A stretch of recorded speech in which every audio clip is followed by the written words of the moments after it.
we're back now with wacky waveform inflatable arm flailing audio man. Check out that sick visual engagement. Woo!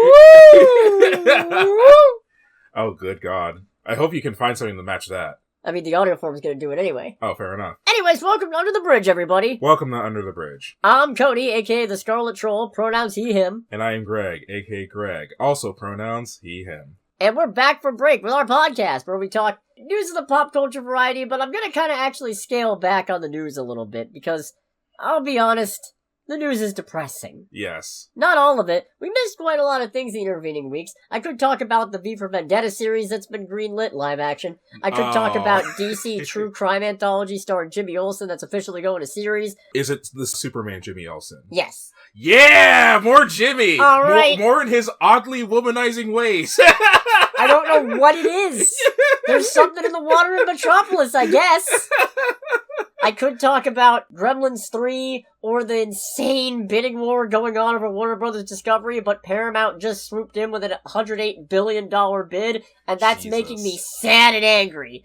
So, for the sake of my own mental health and blood pressure, I'm cutting down on the news a little bit. Just a smidge. Just a wee bit. Here and there. We're playing with the format, but we've still got movie news and sometimes, pretty much always, a movie review. Yes. So make sure to ring the like button, smash that bell, and share the video around if you're into that sort of thing, because it really helps us out, and we appreciate it. Especially because I probably tanked our presence in the algorithm taking a few weeks off, but I needed it.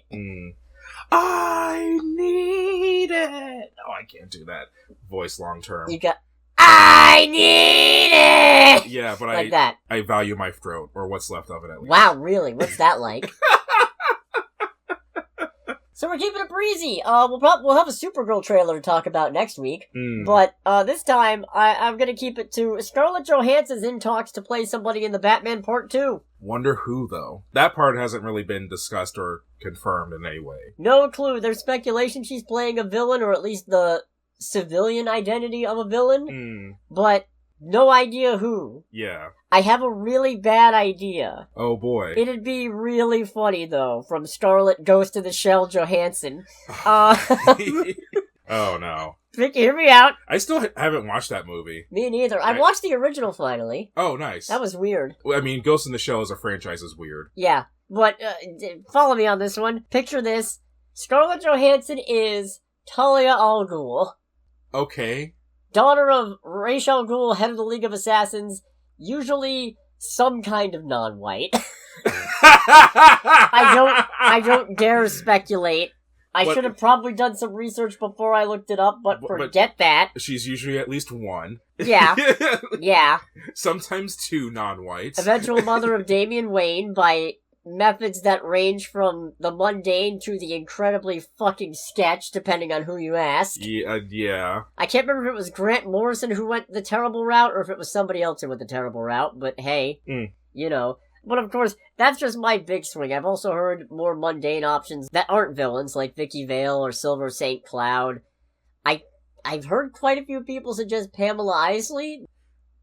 I do not know who that is. The original identity of Poison Ivy. Oh, yeah, but wasn't the whole thing with, I forget the name of the guy who's creating this sub-series. Matt Reeves. Wasn't Matt Reeves' whole thing is that he wants to go for more grounded characters? Yeah, I mean, you could theoretically do a more grounded Poison Ivy. Kind of. If you just stick with, she's got weird venom powers. Not venom like Eddie! Oh, could you imagine just Scarlett Johansson running up and just hearing her go, Eddie! I have an idea, we kill the Batman! Oh, what a cursed mental... That should be an SNL skit. And venom powers are also not to be confused with Bane, who uses venom. Not to be confused with Venom, both of whom have been played by Tom Hardy. Eddie! Yeah, so say instead of Eddie, you get Eddie. That's a nice callback to We Killed the Batman. Apparently Tom Hardy raps as well. I heard that. I still don't believe it. I'm afraid to look into it. I need to look into it, but I've heard that he's actually pretty good at it. Neat! Like I said, I only have so many things I can look into at any given time now. It's bad for my mental health. People will start to talk. Fair enough. Huh. So yeah, that's really interesting, if true.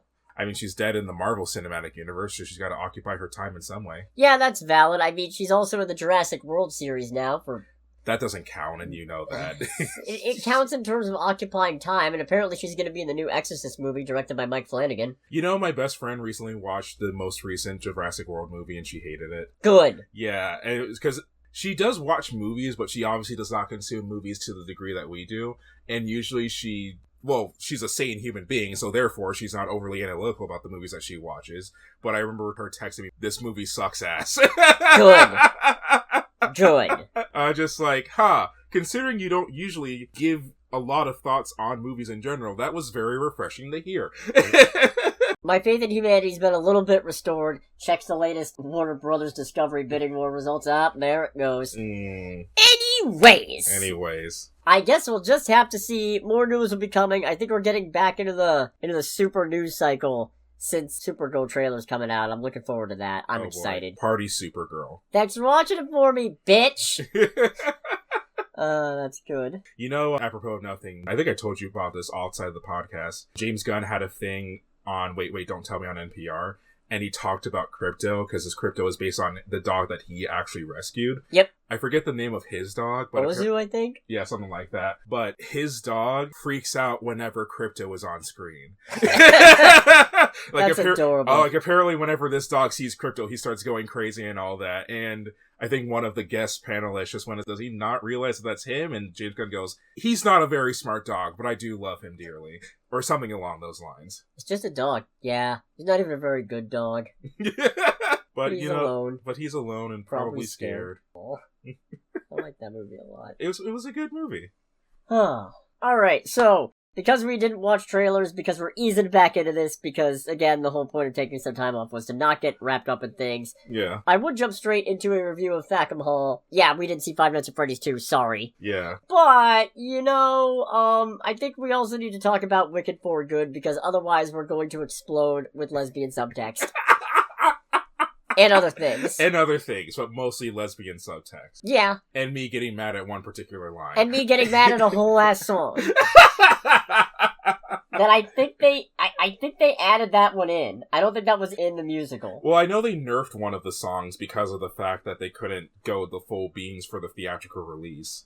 Which one? The bed song. Oh, yeah! As Long as You're Mine. Yeah. I can't remember the name of it. Yeah, I think we're just gonna call this a full spoiler review because this movie's now been out for... 3 weeks now? Oh, hold on a second. It's been at least a week. Oh, yeah, November 21st. It's been 1 week since you looked at me, cocked your head to the side and said I'm angry. Ladies and gentlemen, we lost him. Ladies and gentlemen, bare naked ladies. The band, not the concept. I mean, hey, you like what you like. How would we get that on a podcast? This is a strictly audio format. Nobody would know. So, I think we're just gonna go straight to a spoiler review of Wicked for Good. I'm just gonna rip the Band-Aid off. I put this on It's Stupid and Terrible, but I'm about it. See, I don't know if I necessarily agree with that, but I do think it's not as good as the first movie. Yeah. The thing is, there's too many things that are in this movie. I mean, first of all, there's too many things that are in this movie. Yes. Second of all... Yeah, because they have to do a lot of setup for this. They do, and you'd think they wouldn't have to, considering the fact that they split a, 3-hour musical into two-hour plus movies? Yeah. You would think they wouldn't need to do that, but here we are, with the second act basically all crammed into this one. In the year of our Lord and Savior 2025. Yeah. And you can feel a lot of points, particularly the section where it starts to overlap with the Wizard of Oz movie. That was... rushed. Weird. Abrupt. The pacing of this movie is a bit all over the place. And that part in particular feels like we didn't really delve into it in the original stage adaptation. But the thing is, they didn't do it in the original stage adaptation because you don't really have the money or the time to do a full, here's the Wizard of Oz, Lion King 1.5 style. Didn't you say that, Dorothy and them don't really factor into the musical that much? Dorothy doesn't even have an actress in the stage adaptation, I think. Okay. I don't know for 100%, but I'm pretty sure she doesn't usually have one. Or if she does, not enough where you actually see her? Yeah. I think. I don't know. So the idea is, y'all saw the first Wicked, right? It made a metric butt ton of money. I forgot to do box office. Oh well. Who cares? Doesn't matter. We don't see any of that money. Yeah, for real. But we could. Hit the like button. Get us some sponsorships, okay? Thanks. Mm-hmm. What? No, so y'all saw the first Wicked. Elphaba's now on a one-woman crusade against the wizard, who is just going full, she's the Wicked Witch crackdown, rampant authoritarianism. Yellow Brick Road, it turns out, is made with animal slave labor. I was not ready for that. I was not ready for the movie to open like that. I like how both Wicked movies opened with things that made us incredibly uncomfortable. And or bust out in laughter. In the first one, you've got them wheeling out the giant effigy of the Wicked Witch of the West to set it on fire. Yes. And then here, you've got the revelation that the beloved Yellow Brick Road, the symbol of Dorothy. Dorothy Jail. Oh, man. Which is where everybody involved in the production of the original Wizard of Oz should have gone after what happened to Julie Garland. But! That's not important! No, so... Let's just say it again. The beloved symbol of Dorothy's journey through the land of Oz and all the colorful characters she meets along the way was constructed by exploitation of animal laborers. Jesus Christ. I think for both of us, that was the Dalmatians killed me mom moment for you. In the sense of I was actually horrified? Yes. It's just like, oh god, what? You can't open on... I mean, I guess you can, but... I was laughing, but it was very much a what the fuck laugh. Yeah. Yeah. No, I mean, it's fine. It's... You heard it here, folks! Cody just said that slave labor is fine! Alright, listen here, you. I meant the movie. Jesus. Can't help us now. No, he can't. We're beyond help. So, animal slave labor on the Yellow Brick Road. Yeah. Galinda's just continuing to... I meant Alpha, but I'll continue on. Galinda's just continuing to roll along with supporting the Wizard and Madame Morrible because they give her stuff and the illusion of power. Yeah. They give her a little bubble cart that she can fly around in. You have no power here, but I have the illusion of power. Yeah, that's important. Some might argue that's everything. Oh, yes. I love just how absolutely fed up with Galinda Madame Morrible is.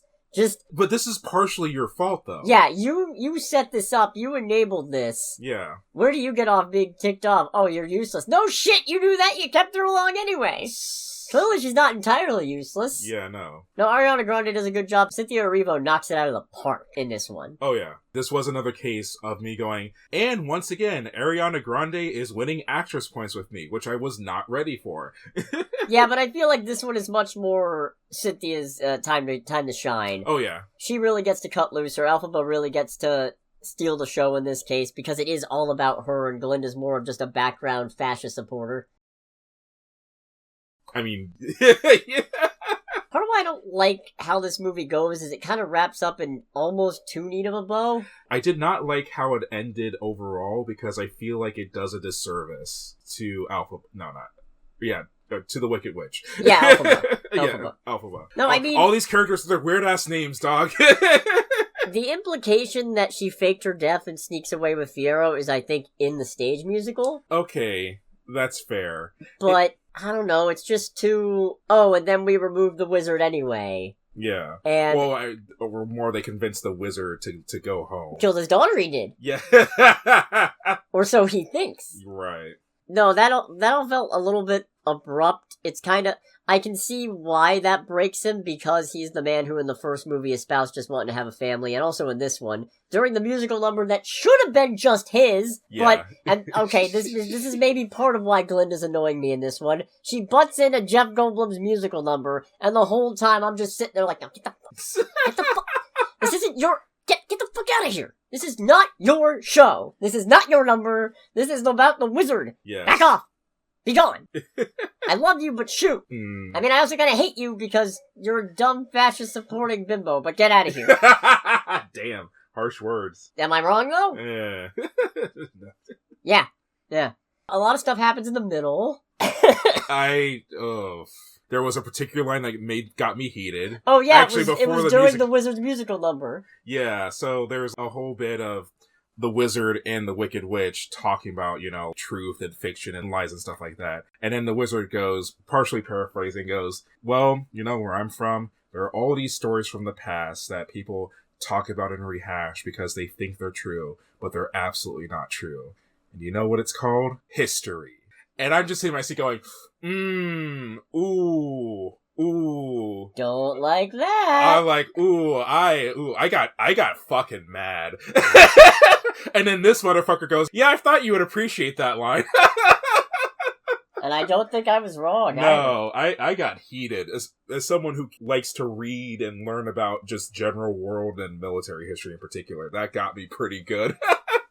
Okay, there was a similar thing that got me earlier in the movie, because they added a whole-ass musical number for Elphaba to try to convince the animals not to flee Oz, but to stay and help her fight. Yeah. And that's not the part that bugs me. The part that bugs me is that the song is called No Place Like Home, and the That's implication... not okay. Yeah, the implication being that phrase with respect to Oz and what it means was coined by Elphaba and not Dorothy. At that point, Greg could attest, my head started slowly cranking towards him, like just, what?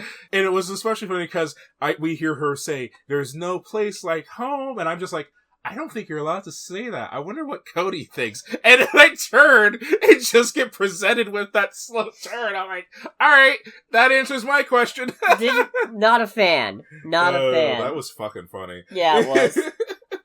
No, I feel like it's just a little too much I'm amazed. I'm amazed that you managed to go a whole year not getting spoiled on Fiyero or Bach. Oh, dude, Bach the Tin Man has that fucking bloodlust. Because, okay, we watched the original Wizard of Oz for Cinema Synergy. Now, make sure to check that out, wink wink. Yes, exactly. And also our Return to Oz Cinema Synergy episode that came out this year, yes. Wink wink. I don't remember a lot of the movie, admittedly, but I do not remember the Tin Man just wanting to, like, kill a bitch. I do not remember that. I understand why he's so mad, especially considering what happens to him in this movie, but I was not ready for Bach to have just that dog in him. He doesn't have a heart. True. There's no compassion anymore. It's gone. Mm. It's not a metaphor. He just doesn't. His heart doesn't exist anymore. Yeah. Because Nessa got rid of it because, oh boy. God, I can't believe he fell for that. Because it was Nessa's fault, through and through. It's Nessa's fault, but also if Bach hadn't been a two-faced, false-hearted, shifty bitch, he wouldn't be in that position. I mean, well, neither of them are winners there. Because, Nessa's talking about how much that Bach has supported her after everything that happened with Elphaba. And Bach at that point just goes, it's like, I've been happy to assist you and all that. Because Nessa very obviously has feelings for him. And he goes, but I think it's time for me to move on. Now, Nessa at this point has been appointed the governor of just the general area, and she enacted a law stopping animals from traversing freely. Holy fuck, this movie is very topical. And what are you talking about? Nothing going on whatsoever! And then, later on... Don't kill us, Mr. President! And then... Sorry. After that whole thing, Bach is going off to was it to see family or to try and see Galinda? Galinda. He wanted to try to break up Galinda and Fiero's wedding that Madame Morrible sprung on them. Yeah, but then he gets stopped because Nessa has written an amendment to the law, basically saying it's like, oh, also munchkins are forbidden from traveling too. And then, because this dude is literally trapped by the law, she goes back to his sister, and she's just acting like, everything's hunky-dory. I'm just like, you're actually a psychopath. Yeah. I genuinely remember feeling bad for you in the first movie for everything that happened to you. That shit's gone. No, definitely. That's gone. You are actually a fucking psychopath. No, look, I'm not saying that Nessa isn't ultimately the one at fault here. I'm just saying Bach helped contribute to that by stringing her along. Yeah. Alright? Dude's not very nice anyway. Yeah, no. Not that he deserved getting turned into Tim the Tin Man Taylor, but... Well, during that whole bit, too, when they're singing about how they're gonna go and fucking murder the Wicked Witch. Boy, that was something, huh? Yes! I'm sitting there thinking, because it's not just him, it's the whole village with tiki torches and shit, like a bad conservative rally. And it's one of those things where I'm just watching this, I'm like, man, I wish I was Dorothy right now just to understand how she's feeling. Because she's surrounded by all these fictional creatures literally pining for bloody murder. Okay, speaking of Dorothy, holy fucking shit. The part of this movie where the Wizard of Oz gets kickstarted, because what happens is, Glinda okay, so, boy, we gotta back up a little bit. So, Elphaba ends up accidentally crashing Glinda and Fiero's wedding. Yes. Trying to stop the wizard. And Fiero ends up throwing his lot in with Elphaba. So after getting there's a Netorare song in here somewhere, but I'm not gonna try to think of it now. It's too late. I should have done this weeks ago. Oh, damn. Oh, god damn. I missed part of what you just said because my brain doesn't work right now, and now I want to make the Notarari joke. So she gets mad. Glinda's now fully on board with, yeah, let's stop Elphaba, and she goes, if you fake an emergency with her sister, she's sure to come running. And then Morrible and the wizard both just go, no, we can't fake an emergency. She'll see right through it. She's too clever for that. Let's make a real one. So Madame Morrible ends up summoning a tornado and is implicitly the one who brings the Gale House to Oz. And the scene in which Nessa Rose gets a house dropped on her is both very tense, but also kind of funny, in the sense of she's wheeling around looking for Bach, who's gone off in his crazed Tin Man rage. And it just keeps cutting back and forth between the tornado and her. It's a little funny. When you can't find your man and the house hits your head, Netorare. No. First of all, that doesn't apply to... I know. I guess it kind of applies to Nessa, but, like, it doesn't rhyme. No, it was bad. It was the best I could come up with on short notice. No, that's disappointing. I'm disappointed in you. I'm disappointed in me. I'm disappointed in myself for not having one either, though, so it balances out. Fair enough. So the really fucked up part to me is that by the time Elphaba shows up, Glinda has already bequeathed the ruby slippers that Elphaba gave to Nessa onto Dorothy. It's like, those shoes were all I had left of my sister, and you gave them away, and Glinda says, I had to do something. Did you? Yeah, Did you? Like, you really didn't. What the fuck do you mean, Glinda? You got her sister killed and then you give away the fucking shoes? You're a fucking monster. I hate you. Yeah. I don't care if it gets in a really funny fight afterwards. That was a weird fight. It was really funny because you're watching Glinda square up to Elphaba knowing that Elphaba could fucking destroy her. Yeah. Because Glinda has no power here. She has no magic. She's just got a fucking pointy stick. Meanwhile, Elphaba's basically God. She's going Ultra Instinct. She's just doing flips and stuff with the cackle. Combo! I love the bit of her doing the cackle and Glinda's like, oh, what is that? Man, that was fucked up. That was messed up. That's a fucked up thing Glinda's done. Anyways, Fiero gets turned to the Scarecrow because he officially, formally turns on the wizard and lets Elphaba go. And he gets captured, and he gets just dragged out in the cornfield and beaten to an inch of his life. At which point he gets turned into a scarecrow. By Glinda. Elphaba. Oh, by Elphaba. Yeah. No, it's amazing how interchangeable they are somehow. Everyone in here with their weird-ass names, dog. Yeah, and I don't even though it shouldn't be, because they're two of the most established characters in this whole franchise. Yeah, no, and I don't mean interchangeable in the sense that the characters are identical, just for some reason it's weirdly easy to mix up the names. Yeah. I don't know why. Yeah. Elphaba now has the Flying Monkey Army, that's cool. Indeed. I like that she gets their forgiveness by genuinely apologizing and setting them free. You are free! Free! Yeah. And in exchange, Chistery, what a weird name, reveals that, the wizard's got a bunch of animals locked up, so... Oh boy, wizard really done fucked up. Yeah, he did. That was kind of funny. It's unfortunate that it happened at Glinda's wedding and all. Yeah. But that was pretty good. No, but the music's good. Eventually, Glinda comes trying to help Elphaba. Elphaba goes, you can't, they'll never believe you, they won't listen to you. So I'm just gonna go die. Don't look for me. Yeah. And don't try to clear my name. They have a absolutely lesbian subtext written song. They really do. Yeah. And it's like, because I don't know how it goes in the original musical. Oh no, they don't hook up. Oh, okay. As I say, it's right there. It's right there, ready for the take. Everyone involved in this book, in the stage production, in the movie, are cowards. Although I could see on your face that you're just do it. Yeah. Although I guess, to be fair, wasn't written like that in the original stage play. It was.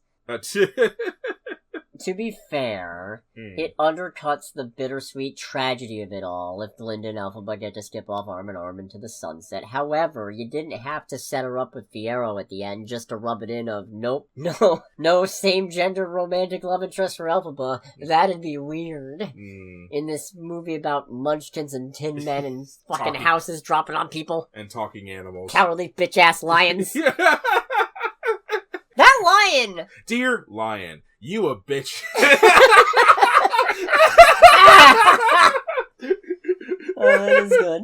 That is good. Oh, God. And then Glinda and Elphaba and Fiero decide to run away to Arrakis or something. Alright, it's not just me. No, yeah, you got me started doing it now. But Elphaba and Fiero decide to run off to Arrakis and decide to go be in the set on the cast of Dune. Glinda realizes, oh shit, Elphaba was the wizard's daughter, rubs it in his face, and while he's broken from that realization, he goes, now get the fuck out, alright? You're done. De-aged Jeff Goldblum looks like a serial killer. He does! Like, I'm sorry. I love the man, and I love all the things I've seen him in for the most part. Also, poor Dorothy, but also, what the fuck? Like, Dorothy advances on the witch with that bucket of water like she's fully intending to commit murder? I mean, she was trapped for an extended period of time beforehand. Yeah, but then Elphaba said, just give me the shoes and everything's fine, and then she didn't. They didn't establish in this that the shoes won't come off. Give me the Timbs. Give me the Timbs. Give me the... Elphaba did this all over a pair of Timbs. Not the Timbs. Oh, man. But I feel a little bad for Dorothy, because she just gets... This is the thing about Glinda. This is my bit of Glinda going, I'm going to use you as a pawn to get rid of my political rivals. Tee-hee. Whereas just, yes, have these shoes off this dead woman who you accidentally on purpose killed, and now go commit more murder. Oh, you're not going home this time. The balloon left without you. You see the scene play out where the balloon's flying away, and Dorothy's chasing after going, please don't leave me behind, and Glinda goes, oh, that silly girl and her problems again. It's just, what the fuck, Glinda? Glinda, you don't get to take the high road with anybody here. You enabled all this shit. You ran along with this shit until it was no longer beneficial to you specifically. Go fuck yourself, you fascist fucking sympathizer. Right. I don't have time for your fucking bullshit. I don't care that you threw Madame Morrible in jail. You're a lateral move at best, or maybe a slight uptick. But all it takes is somebody criticizing your hair and you'll probably backslide into martial law. I don't give a fuck, Glinda! What the fuck is your problem? Are you sure that's not Nessa with the hair? No, it's Glinda. Okay, fair. Well, I don't know. I still feel like Nessa was significantly more unhinged than Glinda. Or at least a little bit more. I mean, okay, yeah, I guess to be fair, Glinda didn't actively pass laws prohibiting travel of certain species, but... Oh, you know what? Okay, Glinda and Nessa are both terrible. Yes. Alright? Fine. Okay, on this we can agree. No, I just flashed back to Elphaba and Fiero's big romantical musical number where they definitely ambiguously had sex. And it's so frustrating too, because apparently in the original stage play, that song is both of them explicitly say, I want some fuck. That is what's going on. No, I just remembered the joke that I made at the end of the movie that I inflicted on you, and I'm not going to inflict on everybody here. Fair enough. Let's just say it involved realizing that Cynthia Erivo, clearly that body paint went up pretty far. I'm not gonna say it! Not gonna say it! No, but like in the original musical, that whole bit, that song is explicitly both of them saying, hey, I want some fuck. And then we see Elphaba disrobe a little bit, and then put her granny robe back on. I'm just like, what is going on here? And it was a sweater. Yeah, or a sweater, yeah. After reading some comments on the movie subreddit and looking it up a little bit, I'm just like, oh, apparently this was the original song was significantly more explicit. Yeah, I don't know. I just expected this to be... Oh, it's rated PG, that's why. No. Oh, fuck, you cowards! Make it PG-13. PG-13, you cowards! Yeah. Jesus Christ. No, I think... you know what? I think that was a pretty good review for something that we saw 2 fucking weeks ago. Yeah. Should you go see it? You already did. What do you care? Yeah. You already did. And if you haven't, us saying isn't gonna convince you. I put this in It's Stupid and Terrible, but I'm about it because... It was still enjoyable at the end. I had fun with it. But for having split this into 2 separate movies, it's still way too fucking clumsy for me to call it not stupid. Right. You know? Right. Alright, so what are we doing next? Well, we also saw Fackham Hall. No, really. You are not making an overarching comment. That is actually the name of this movie. And I haven't put it on the list yet, but I think I gotta put it in one of the most movies of all time. As much as it pains me, yeah. Although, I think I definitely like this movie more than you. I mean, I always like kind of weird-ass British humor, which this definitely delivers on. I don't think it does.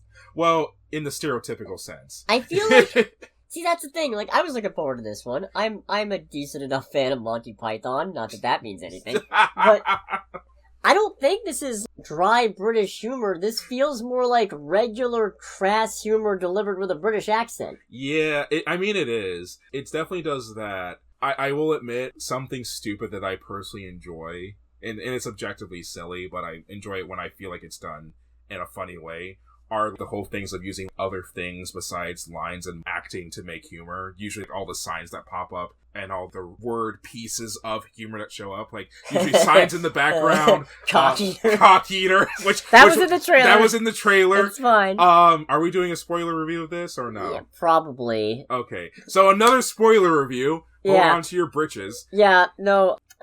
We should probably try to do a non-spoiler section first. Okay. But yeah, no, I mean, I don't know, maybe... I think a lot of it's that it was predictable in the unfun way. It was. There's one particular moment later on that you had called and just like, yeah, I don't want them to do that, but they're going to do that. And then when it happened, you just looked over at me, and I'm smiling so bad it hurts. But not a real smile. It's a fake, pained smile, where it's the only way I can cope. Because I just thought, oh, I was half kidding. I wasn't being for real. I wasn't really serious. I mean, part of me thought if they're lazy and stupid, that might be what they do.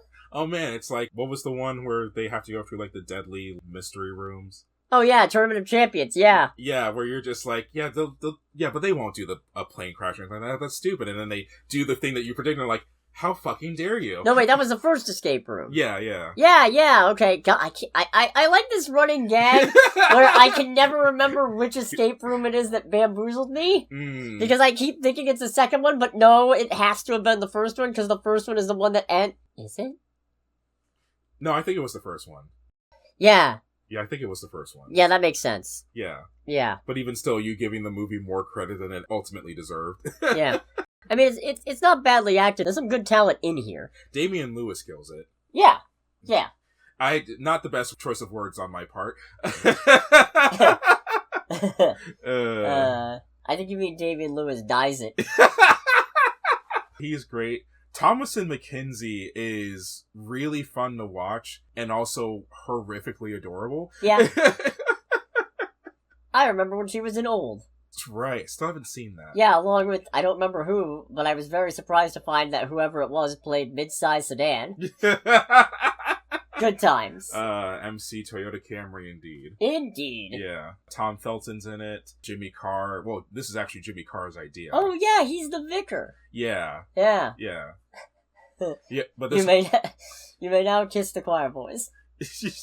You may now kiss, the choir boys will now sing a hymn. Yeah, apparently this whole thing was basically something created between Jimmy Carr and I believe his brother. Huh. So... Yeah, I believe that. He's the guy who does the weird yeah, laugh, right? So Jimmy Carr's whole thing as a comedian is he has a persona of being kind of a really stupid, posh British person, mostly in an attempt to make fun of posh British lifestyle. Sometimes it's hard to tell if he's being legit or not, though, that's for sure. What the fuck is Wikipedia doing here? Well, you decide to look up Anna Maxwell Martin's entire filmography. Yeah, but why the fuck is this one category so fucking long? What the Is this all for one movie? It looks like it. Nice. What movie is it? International Emmy Award, Best Performance by an Actress. Oh, Until I Kill You. Huh. Yeah, I don't know what's going on there. Me neither. Mm. I feel like she's familiar to me, but I do not know why. Mm. Interesting. Wait, did that say Midsummer Murders?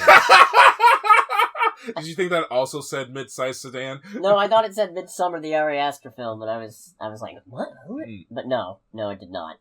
Anyways, yeah, I mean, it's decently funny. It got a few laughs out of me, but I feel like most of the really good ones were in the trailer. Yeah, I'd say so. There were still a couple good ones. There were a few moments that I laughed while being annoyed. Yeah. Where it's like, I laugh because I find this funny, but the amount that I'm annoyed by is greater than how funny I find it. Right, yeah, it's less of a this is genuinely funny and more of a I feel like if I laugh it's over sooner. Yeah. Just a little bit. There was one that had me genuinely in stitches, but I'll get to that during the spoiler portion. Yeah. I think the thing is, like you look at Hard Eyes for example. Mm-hmm. Hard Eyes is a parody send-up of both slasher horror movies and rom-coms. Yeah. And yet it also ends up being a pretty good example of them. This is not that. Yeah, my equivalent to that is how even though it is going up its way to be a B-budget movie by how it's presented. This movie makes me think of Black Dynamite in a way, because Black Dynamite is a parody and a homage to old blaxploitation movies, but it's equally also a critique of those movies, too, in a lot of ways. Well, also kind of being a pretty good example of one. Yeah. Yeah. This movie, I feel like it's trying to, especially with, like, the Downton Abbey crowd, but it doesn't really hit it the same way. As parodies go, this feels, to me at least, more Scary Movie than it does Airplane or Naked Gun. Yeah. And that's kind of a shame, because I'm reading the reviews, and it seems like a lot of people really like it. I don't understand. I mean, I liked it, but I definitely don't like it to the same extent as everyone else, for sure. Yeah, I'm just confused. This is like when I saw Daddy's Home in a crowded theater on, I want to say Christmas Day. I remember that. You telling me about that. Yeah, I think what happened was I felt like going to do something on Christmas because my dad was out of town, and I went to the movie theater. I think I was going to go see Star Wars again, but I missed the showtime that I wanted, so it was either wait a couple hours. I might have my years mixed up, though, actually. Yeah, what year did Daddy's Home come out? That's a great question. Because I'm assuming you're talking about Episode 7 of Star Wars. 2015, yeah, that would be when... Episode 7 came out. That would be when Force Awakens came out, Yeah. So...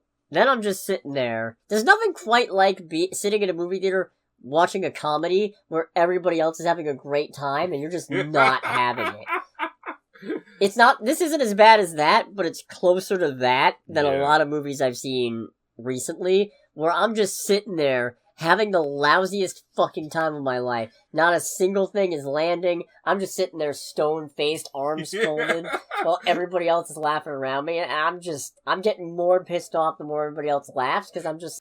Once again, it's the whole thing of your boos mean nothing. I've seen what makes you cheer. Yeah. Yeah. I mean, to be fair, you've all seen what makes me cheer. I liked Madam Web. Ironically, but... Hey, you know, to each their own. I like the Gran Turismo movie.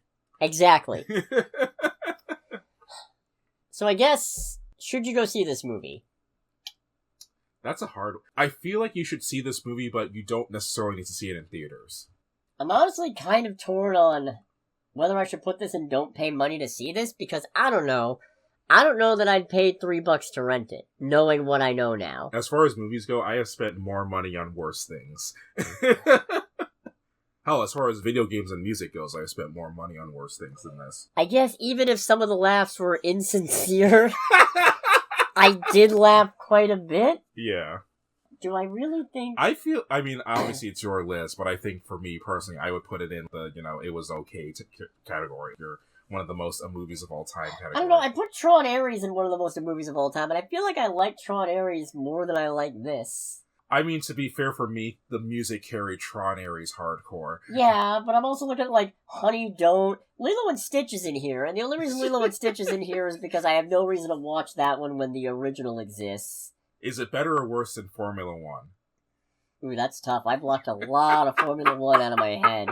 I figured you had that in such a high category just because me being a fan of the sport and getting angry at the movie helped. Maybe? I don't remember. Ooh, it's you know what? I'll settle on it later. I don't know. I don't really think you need to see this. So that means it goes into ask me about it later. No, no. There needs to. There has to be more of a variation. It can't just be straddling the line between two tiers to go and try asking again. Fair enough. It has to vary. There has to be a spectrum here. I'm not gonna make the joke. So I guess if you don't want to get spoiled on Fackham Hall for whatever reason. Make sure to click away in 3, 2, 1. Oh, your suit is loud. So, apropos of nothing, something I've been doing lately when I work on stuff in my room is that I'll either play a movie that I have in my movie drawer, which I still need to send you a picture of. I'll send it to you for this audio visual portion of the podcast. Okay. Or I'll watch like something on YouTube. And while working on a mod for a game, I decided to put up the Ace Attorney bloopers. That was not a good choice. Because I'm sitting here concentrating, taking my time, trying to do something in the Unreal Editor, and then I just hear the judge go, "Oh, your suit is loud." Oh, man. And I'm just like, I think I need to go to bed. You know what the exact moment where I think I realized that I did not much care for, where it hit me that, like, okay, this isn't British humor, this is just American humor with a British accent? Yeah. It's the sign joke, where it says, him 69707, and then Tom Felton hits it, and the 707 flips down, so now it's him 69, lol. That was the point where I broke a little bit, and I went, oh, yeah. The best and worst thing about this movie in that aspect is that it does use that kind of humor quite a bit. More the whole thing structured around incest. Yeah, which... Incest is not funny, but the way this... I mean, it can be. But the way this movie is entirely structured around the idea of this long-standing, high-level incestuous family is really fucking weird.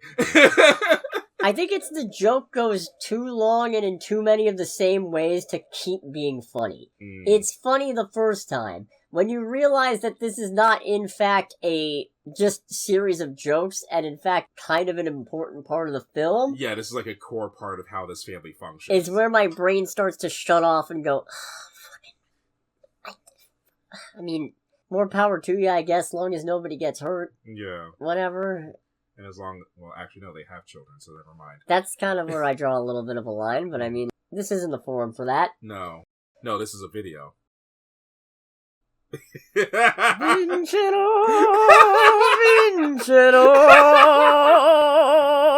just like that, I have broken Cody again this week. Yeah, why am I singing in Italian? This is secretly like the dog whistle to the mafia, and I'm going to be dragged out of this room any second. You think I got mafia ties? Get fucking real. If I had mafia ties, I'd have quit my job a while ago. I've never seen The Godfather. Everyone starts arguing in Italian. Hey, look, okay, it's hard to find 3 hours. Yeah. Boy, that's right. I saw Mafia Mama and you didn't, and you're the one referencing it. My God. Well, it was in the trailer. Yeah, no, but that's funny, though. So the prediction I made, the half-court shot, is that the love interest, the hall boy, Eric No One, is secret. So to kind of establish, there's a whole family hierarchy as far as like who's the next in line to inherit the family fortune, and whoever inherits it also becomes the owner of Fackham Hall, the property. So the Davenport's estate. So the whole conflict of this movie is that incestuous family is trying to give their daughter to their next cousin who wants to fuck. I can't be bothered to describe it in a better way than that, in all honesty. Now, the sister who was originally going to do it makes off with apparently abusive Hagrid. It like the very... Yeah, he does look a little bit like weird smelly Hagrid, doesn't he? Yeah. Also, we have established that we are doing spoilers in this part now, right? I think. Okay. Yeah. If we haven't, you can edit it in post. Yeah. So now, her younger sister, played by, Thomasin McKenzie, who's really fucking cute. She becomes the one who's like, okay, well, you have to marry your cousin so that we can maintain the estate. And she's like, no, fuck that. This is silly. I don't want to do this. I don't want to give my life away to someone I don't even love. The whole thing about it being incest is never really fought. But... power to her. She's like, yeah, I don't want to marry someone that I don't love. Yeah. Which then leads into your whole thing. Yeah, so Eric No One becomes like a hall boy from the family by accident. Yeah, being sent on a mission from some random guy, because he lives in an orphanage despite being in his fucking 20s. Yes. Which I'm sure is some kind of very British joke that went over my head. Maybe all the really British jokes went over my head. Well, the one writing joke got you pretty good. Yeah, but I'll get to that in a sec. Mm-hmm. So, at one point, Lord Davenport's talking about his nephew Archibald and how he had an older brother that got sent off to the war. And they never found out what happened to him. Which was a pretty good joke. Was actually kind of funny. Because you see a little kid in an army uniform just banging two grenades together like coconuts. Which, as much as it pains me to say it, that is a reference to how underage kids would lie about their age when they signed up for service in World War I. Yeah. And it's like, this is fucked up, but the mental and literal image of this is pretty fucking funny. That was pretty funny. Yeah, this... So at one point, I don't remember when, but I lean over and I just go, alright, half-court shot. Eric's actually the brother who went missing and he's got amnesia or something. Yeah. And turns out, he didn't get amnesia, he just kind of forgot who he was, I guess. Probably something where he was considered MIA. Yeah, but, like, you think he'd remember. Mm-hmm. But, no, okay, whatever, I guess. Turns out he was the one selected to bring the letter because he's actually the heir, and that's what there's a pretty good running gag of him stealing people's trousers. Yeah. It was especially funny to see this revealed because we're both realizing what's happening and that it's going to be a slow burn to the reveal, and this man just goes, no. So that one broke me. That was the point where I really started disliking the movie. Like, the him 69 lol part is the part where I thought, okay, this is actually an American movie. This is weirdly American for how many British people are involved in this. But the part that turned me on to, I don't think I actually like this movie, is that, and then I just went, okay, they're looking for something to dig out of the cell with, and they're trying to get a spoon off of the police officer's desk, and then there's a pickaxe in the corner, and I'm just like, alright, now they're gonna use the pickaxe to grab the spoon and just dig. And that's exactly what happened, and that was the point where I officially checked out and went, I don't fucking care anymore. Yeah, I'm too good at predicting this stupid fucking movie. That one I was disappointed by because it wasn't even funny, it was just way too obvious. It's just such an obvious fucking joke. Yeah. I'm so disappointed. There's a weird subplot about J.R.R. Tolkien, the writer, as you must call him, constantly stealing ideas, like he meets a guy named Bilbo Baggins, who's an alleged donkey fucker, and writes his name into the book, but I don't think includes a donkey fuckery, but then gets sued according to the epilogue. I did say earlier, it was like, hey man, he wrote you down, you gotta collect those royalties now. Yep. No, the part that, okay, so my favorite joke in this whole movie is there's a bit with two women standing around talking about the importance of finding a man, and one goes, no, I have to find an eligible man myself, otherwise how will I ever have any worth? And then the mother of the estate comes up and just goes, may I introduce you, the Bechdel sisters? And I'm just fucking dying.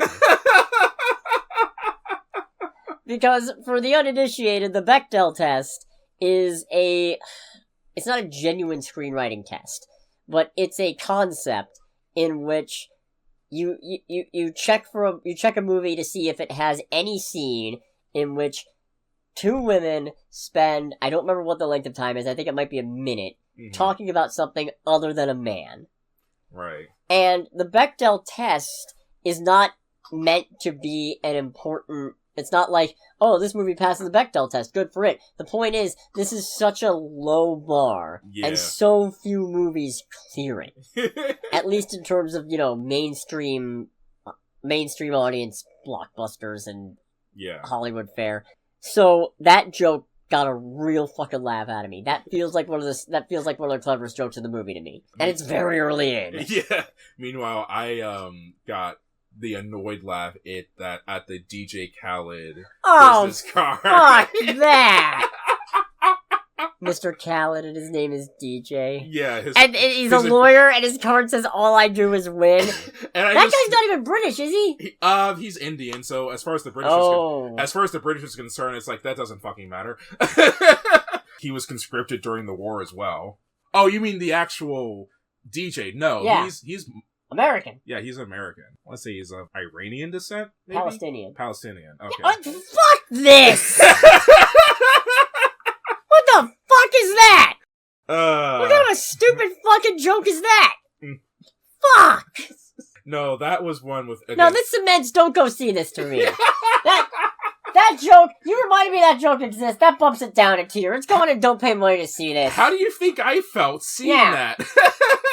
Annoyed, which I am too. Yeah, that was the joke that got a long-term annoyed laugh, because I'm just like, oh, they did not just fucking do that. Oh, fuck y'all. I'm having a good time, but goddamn. Yeah, I don't know, there's some funny stuff in here, but I feel like if I put this on the docket for movie night, I'd come out of it with all of my friends having a lesser opinion on me by the end of it. And I've subjected my friends to some dumb, weird shit. Like Birdemic. But also Hundreds of Beavers. So... Well, I mean, that one was more of a universal agreement that became your favorite movie at the end. Yeah. But the point is, I'm not willing to roll the dice on this one with the reputation I've accrued with my friends. So take that for whatever it's worth. Yes. You got anything else? No. Alright. So, I think that about wraps this up then, in which case, thanks so much for listening, everybody. You know what to do. Oh, wait, I thought there was a third. No? Okay, never mind. I mean, I could talk about Rental Family. You should go see it. Oh, but well, I don't feel the need to go into a big in-depth review over it. Fair enough. I just saw it yesterday. Mm. But anyways, thanks so much for listening, everybody. You know what to do. You know when to do it. Next week, there's Ella McKay and there's Silent Night, Deadly Night. Oh, goddamn, that is next. Silent Night, Deadly Night is next week. Yeah. So definitely not doing a cinema synergy on that one. The ship has sailed. There's not enough time. Right. I do not have time. Right. Oh, well. Yeah, next cinema synergy, I don't know what it's going to be. We'll see. Or we won't. Maybe we skip this month. Who knows? We'll see what happens. It's Christmas. Anything is possible. Mm-hmm. Remember, kids, be nice for Santa. And if you're listening to this podcast, don't. Point it at your parents, though. Make sure you do not become an L4 naughty lister.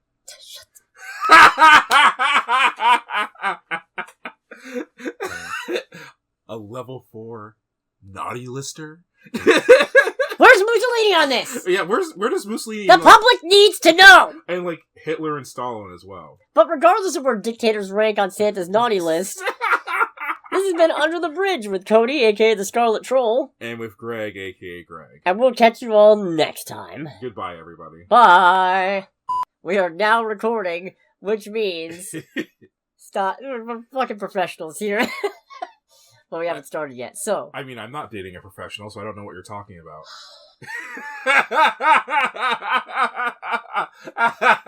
I'm proud of myself for that one. You should be. You should be. That's going at the back, I think. That's going at the back of the episode. We're now doing stingers. Oh, God. We're now becoming Marvel. It's like 20 years after Marvel started it. Yeah, I was gonna say, but we kind of have an idea of what we're doing, though. No, we don't. All right. The podcast cinematic universe starts now. 3, 2, 1.